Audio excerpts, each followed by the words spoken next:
Ciao mondo, hello world, hola mundo, hello mom, konnichiwa, ni hao, namaste. We're here today in San Diego with two old friends, David Humes and Stuart Goldstein, and we have the pleasure to discuss a new technology called selective cytopheretic device.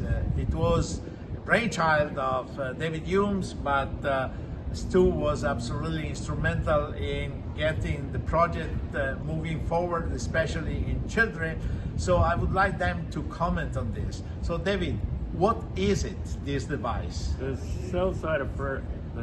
cytopheretic device is a cartridge with hollow fiber polysulfone membranes that, placed in a CRT circuit with the blood on the outside of the membranes at a low shear stress, captures in an inflamed patient the most activated neutrophils and monocytes.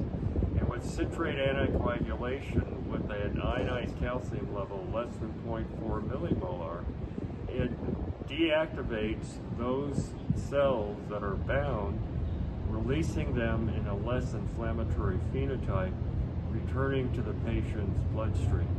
So this is a ongoing, continuous, autologous cell processing device that can reduce the inflammatory process systemically from hyperinflammation to an immunomodulated, less inflammation.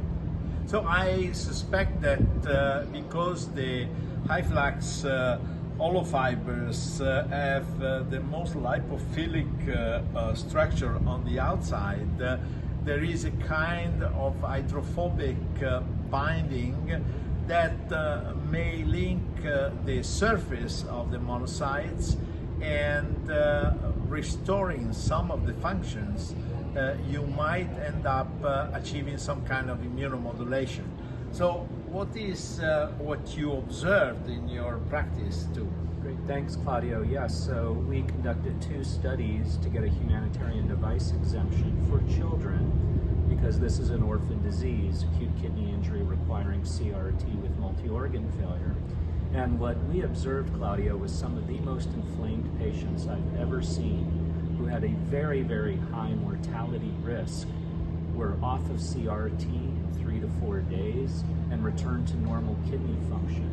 We observed significant improved survival compared to the old PPCRT registry, and these data were the data that served as the clinical report for the FDA to grant the humanitarian device exemption for children over 10 kilos. So this brings back some of the observation we did years ago, where we tried in one side to manage the plasma and the serum, making less pro-apoptotic or less toxic for the cells. The other is to manage the cells to restore capability, for example, of HLA-DR expression or capacity for phagocytosis, things and functions that are impaired when the monocytes are activated or paralyzed by the presence of a specific toxin, as in the case of sepsis. So the future seems to be bright.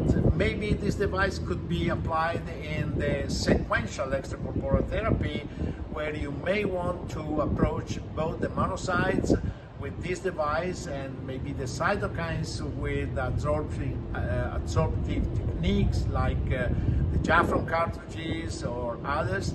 And at the end of the story, everything is designed to lower down the level of disruption of the immune response, leading to some kind of immunomodulation. With this, thank you very much for joining today in San Diego. David, thank you so much. Stu, thank you so much. Let's move forward with research in extracorporeal therapy. And always a have pleasure. a wonderful day. Excellent.